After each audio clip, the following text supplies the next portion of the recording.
호르몬의 굉장히 중요한 역할이 체내의 환경이 변하더라도 몸의 상태를 일정하게 유지하려는, 우리 몸을 보호하기 위한 장치인 거죠. 그래서 혈당이라든지 체온이라든지 그리고 삼투압 조절을 합니다. 자, 이 조절 중추는 간내 시상 하부에서 조절을 해주는 거고요. 이곳에서 나와서 이 호르몬들이 역할을 한다겠어요. 자, 항상성의 유지에 중요한 역할은 신경계와 호르몬 협조의 조절에 따라서 작동을 하게 됩니다. 피드백의 원리라고 얘기해 주는데요. 지금 음성 피드백이라고 얘기하는 건요, 호르몬이 필요한 것보다 많으면 억제돼서 일정 수준을 유지하는 거고, 양성 피드백은요, 너무 적으면 다시 활성화시켜서 이걸 만들어주는 거죠. 예를 들어서 갑상센 호르몬, 티록신 호르몬 분비량 조절 과정을 보면요, 티록신이 높다는 건 에너지 대사를 활발하게 시키는 거잖아요. 너무 항진되면 안 되니까 티록신이 과잉입니다. 과잉이었을 때. 자, 그럼 간내 시상하부로 가서 방출인자 부피 억제를 시켜줍니다. 자, 그러면서 뇌하수체에서 뭐를 해요? 갑상샘 자극 호르몬에서 분비를 억제시켜주는 거죠. 자, 그래서 분비량이 줄어들겠죠?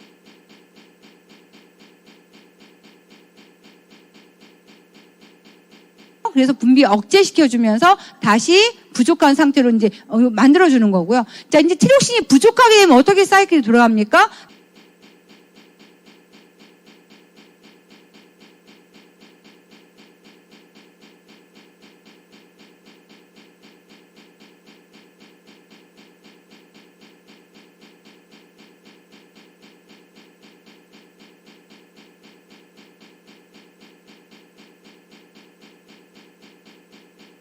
자, 그래서 항상성을 유지하기 위해서 다시 조절하는 과정을 거치고 있어요. 그 원리가 피드백의 원리다라고 이해하시면 되겠습니다.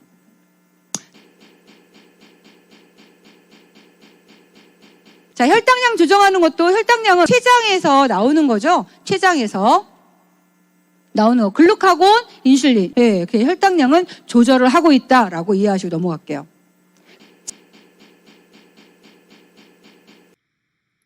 이제 혈당량 조절을 볼게요. 혈당량 조절도 조절의 최고 중추는 간내 시상하부가 됩니다. 먼저 고혈당일 때는 인슐린이 작용을 해서 혈당량을 낮춰줘야겠죠. 그리고 저혈당일 때는 세 가지 호르몬의 작용이 있어요. 바로 글루카곤과 당질, 코르티코이드, 에피네프린 이 세 가지 호르몬의 작용으로 혈당량을 높여줍니다. 먼저 고혈당일 때 볼게요. 고혈당일 때는 간내의 시상하부에 가서 부교감 신경이 이제 활성화됩니다. 부교감 신경이 활성화되니까 얘가 이자로 가겠죠. 이자에는 알파세포하고 베타세포가 있어요. 근데 우리 인슐린은 이자의 베타세포에서 분비가 됩니다. 그래서 이자의 베타세포에서 인슐린 분비량이 부교감 신경에 의해서 증가하게 되고요. 이 증가된 인슐린이 바로 간으로 가서 포도당을 글리코젠으로 합성시킵니다. 포도당을 글리코젠으로 합성시키니까 포도당의 농도가 낮아지겠죠. 반대로 저혈당일 때는 간내 시상하부에서 마찬가지로 교감신경이 반대로 작용을 하겠죠. 그리고 또 부신 피질 자극 호르몬, 즉 부신 거칠 자극 호르몬의 분비량도 증가하게 돼요. 교감신경은 이자로 가서 인슐린과 반대되는, 즉 알파세포에서 글루카곤이 분비가 됩니다. 그리고 교감신경하고 부신 거칠 자극 호르몬이 부신으로 가가지고 겉질에서는 당질 코르티코이드하고 속질에서는 에피네프린이 분비가 돼요. 그래서 글루카곤하고 교감신경에 의해서 속질에서 분비되는 에피네프린하고 부신 겉질 자극 호르몬에 의해서 분비되는 당질 코르티코이드가 바로 마찬가지로 간으로 가서 이번엔 반대로 글리코젠을 포도당으로 분해시킵니다. 포도당이 혈중에 많아지게 되니까 당연히 혈당량은 높아지게 되는 거겠죠. 이렇게 자율신경계하고 호르몬에 의해서 혈당량 조절이 일어납니다.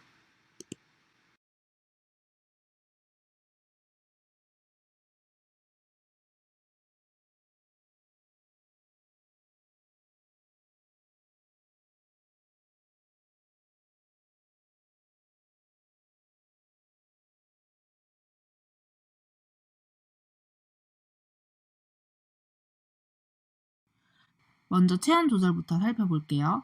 추울 때 살펴보겠습니다. 추울 때는 우리가 추우니까 몸의 열 발생량, 몸 안에서 열 발생량을 증가시키고 오히려 열 발산량, 그러니까 피부 표면에서 빠져나가는 열의 발산량은 감소시켜야 돼요. 더울 때는 우리 몸속에서 발생되는 열을 줄이고 열을 감소시키고 체표면, 우리 피부를 통해서 빠져나가는 열을 발산량은 증가시켜야겠죠. 먼저 추울 때 보면 저온 자극이 감각기를 통해서 춥다라고 이제 들어오겠죠. 그러면 최고 조절 중추인 간내 시상하부로 갑니다. 간내 시상하부로 가면 얘에서 TRH 분비량을 증가시키고요. TRH 분비량이 증가되니까 뇌하수체 전엽에서 TSH 분비량이 증가되겠죠. TSH 분비량이 증가하니까 TSH가 갑상샘으로 가서 티록신의 분비를 증가시키겠죠. 티록신은 우리 몸속에서 하면 물질 대사, 즉 호흡을 촉진시켜요. 그래서 우리가 에너지를 계속 생성하면서 열 발생량을 증가시킵니다. 그리고 또 저온 자극이 주어지면 시상하부에서 CRH 분비량이 증가하게 됩니다. CRH 분비량이 증가하니까 ACTH, 즉 부신 거칠 자극 호르몬의 분비량도 증가하게 되겠죠. 그래서 얘가 부신으로 가가지고 부신 거칠에서 당질 코르티코이드 분비량을 증가시킵니다. 당질 코르티코이드는 혈당량을 증가시켜요. 시상하부가 교감신경을 통해서 부신, 이번엔 속질을 자극을 해요. 부신 속질에서는 에피네프린이 분비가 됩니다. 이 당질 코르티코이드하고 에피네프린은 우리 몸속에서 혈당량을 증가시키고 물질 대사, 즉 호흡을 촉진시키고 그리고 혈관하고 잇모근을 수축시켜요. 혈관을 수축시키면 피부 밑으로 흐르는 혈관을 축소시키니까 피부 밑에 흐르는 혈액량이 감소하게 되겠죠. 그래서 열 발산량을 감소시켜요. 잇모근도 마찬가지로 수축시키는데 잇모근은 이제 우리 털을 세우는 그런 근육이에요. 이 잇모근을 수축시키면 눕혀있던 털이 이렇게 위로 올라서게 되는데 털이 쓴 공간만큼 공기층을 형성해서 열 발산량을 열이 빠져나가는 것을 방지를 합니다. 그래서 티록신하고 당질 코르티코이드, 에피네프린은 물질대사 호흡을 촉진시키거나 혈관, 잇모근을 수축시켜서 열 발생량을 증가시키고 열 발산량은 감소시킵니다. 그리고 또 교감신경은 피하를 수축시키고 잇모근 수축 이렇게 마찬가지로 역할을 해서 땀 분비도 감소시켜요. 땀 분비를 감소시키니까 열 발산량도 마찬가지로 감소가 되겠죠. 그러면 우리 더울 때는 어떻게 할까요? 더울 때는 추울 때랑 반대로 작용을 하겠죠. 체액 농도 조절은 어디서 하냐면 신장에서 합니다. 자, 물을 마십니다. 자, 농도가 낮습니다. 시상하부에서 지금 인지가 됐습니다. 뇌하수체에서 넘어가서 뭐라고 해요?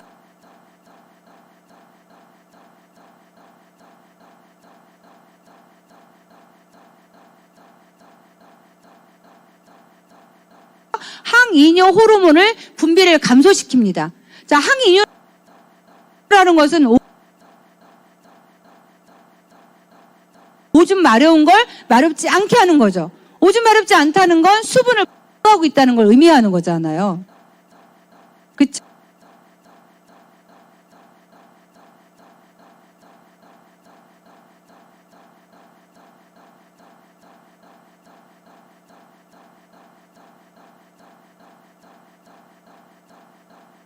자, 그래서 물의 재흡수를 억제시키고요. 그러면 흡수를 억제시켜주면 오줌량이 증가되면서 체액의 농도가 증가되면서 높은 상태가 된 거죠. 자, 땀을 흘렸다. 이런 경우에 이제 체액이 높은 상태가 된 거죠. 자, 그러면 여기 뇌하수체에서 항이뇨 호르몬을 바소프레신이라는 걸 분비 증가시키면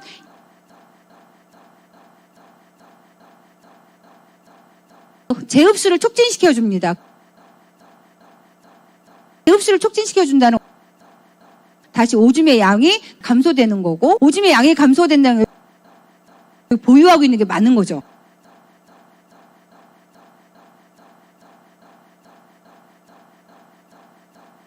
오줌의 양이 증가된다는 것은 물을 가지고 있지 않은 체위로 빼냈으니까 물을 조금밖에 갖고 있지 않는 거죠. 농도를 증가시켜주는 거고, 오줌의 양이 감소시켰다는 건 몸의 수분량이 많아진다는 걸 의미하는 거고, 농도는 다시 감소하게 만들어지는 거죠. 자, 이런 피드백의 원리로 우리 체액도 조절하고 있고요. 혈당도 조절하고 있고, 이걸 다 하고 있다는 것만 이해하시면 될 것 같아요.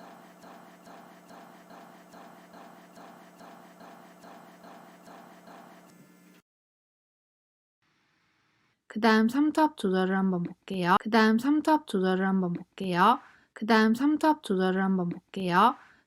삼투압 조절도 항상성 조절의 최고 중추는 간내의 시상하부가 됩니다. 먼저 삼투압이 높을 때는 간내 시상하부가 삼투압이 높다, 우리 몸속에 체내 삼투압이 높다라고 감지가 되면 뇌하수체 후엽으로 가서 수분 제흡수를 촉진시키는 항이뇨 호르몬의 분비를 촉진시킵니다. 이 항이뇨 호르몬의 분비가 촉진이 되면 얘가 신장으로 가서 신장에서 수분 제흡수를 흡수시킵니다. 그러니까 물을 신장에서 빠져나가는, 우리 몸속에서 빠져나가는 수분의 양을 줄이고 최대한 많이 흡수를 시키는 거예요. 왜냐하면 삼투압이 높으니까 체내에 무기 염류량이 많잖아요. 그러니까 물이 부족한 상태가 된단 말이에요. 그러니까 ADH가 신장에서 물의 재흡수량을 증가시켜서 결론적으로 삼투압을 낮추는 역할을 해주는 거죠. 반대로 삼투압이 낮을 때는 마찬가지로 간내 시상하부가 감지를 해서 뇌하수체 후엽에서 ADH 분비를 이번엔 억제시키겠죠. ADH 분비가 억제되니까 신장에서 물의 재흡수량이 감소가 됩니다.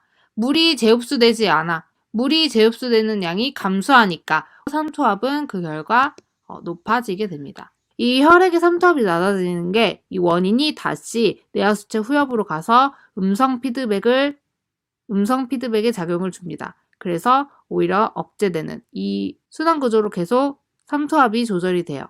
삼투압 조절을 물이 할 수도 있지만 무기염류, 즉 나트륨이나 칼륨과 같은 무기염류에 의해서 조절이 될 수도 있어요. 그리고 나트륨에 의해서도 삼투압 조절이 되는데 혈액 속의 나트륨 양이 굉장히 적어지게 되면 부신 겉질을 자극하게 되고, 부신 겉질에서는 우리 알도스테론의 분비가 증가합니다. 알도스테론은 나트륨의 재흡수를 촉진시키는 역할을 했어요. 그러니까 혈액의 나트륨 양이 굉장히 적을 때는 알도스테론 분비가 증가하면서 신장에서 나트륨의 재흡수를 촉진시킵니다. 우리 체액의 나트륨 양을 증가시켜주는 거예요. 혈액의 나트륨 양이 많아지면 이게 바로 다시 음성 피드백에 작용을 해서 억제시킵니다. 이렇게 알도스테론이 혈액의 나트륨 양에 따라서 분비량이 증가되기도 하고 감소돼서 삼투압 조절에 영향을 끼쳐요. 자, 그럼 건강한 생활습관 영양소 뭘까요? 호르몬의 주 성분은 단백질입니다.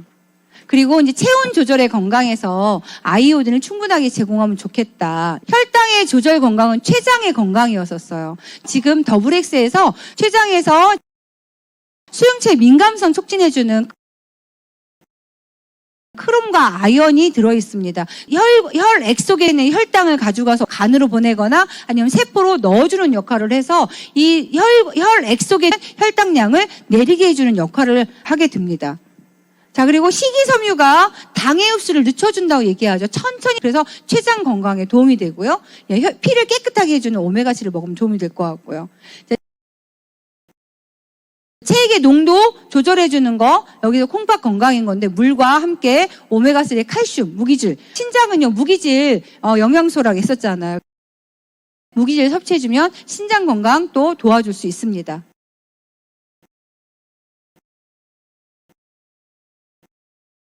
더블엑스, 이스트비, 아세로아 C로 해서 넘어가겠습니다.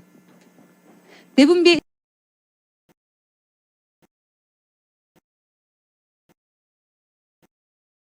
신경은 전기적인 신호고, 그 다음에 호르몬 화학적 신호고, 예, 그리고 신경계에서는 뉴런을 통해서 전달이 되고, 그 다음에 호르몬은 피를 통해서 전달되는데, 이것은 반드시 표적 기관이나 표적 세포에 가서만 움직입니다라고 얘기했죠. 이거를 분비하는 기관이 뇌하수체, 갑상샘, 이자, 부신, 그 다음에 생식샘. 내분비 호르몬을 분비하고 있습니다.